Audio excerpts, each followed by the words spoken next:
Hi everyone, it's Miss Hakvari in the library, and I wanted to talk to you just a little bit about the book Where the Crawdads Sing by the author Delia Owens. You may have heard of this book. There's been a lot of attention around it. Reese Witherspoon put it kind of in her book club. There's a movie that will be coming out before too long, and while this book is adult fiction, there's certainly a lot to interest just about any reader, teen on up.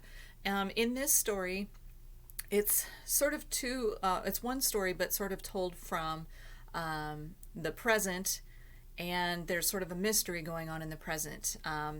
The One of the important people in this town, in this southern town in North Carolina, Chase Andrews, has turned up dead, and people are trying to figure out what happened. The other story starts many years back, and it's the story of Kaya. And Kaya is living with her family as a young girl on the marsh, and they don't have a lot of money, and her mom leaves and never comes back, and one by one her family members leave, and she has to fend for herself as a little kid out kind of in the middle of nowhere.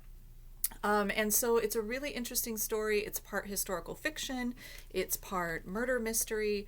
There is a lot of beautiful language about nature, and it's Kaya's story of growing up and what is it like if you grow up completely isolated, all on your own. You only can depend on yourself to take care of yourself. So there is just a lot going on in this story. It's really wonderful.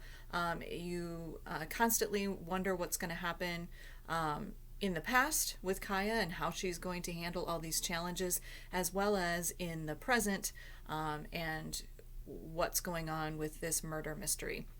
So if you like stories that are historical fiction, most of this book is set in the 50s and up through the late 60s.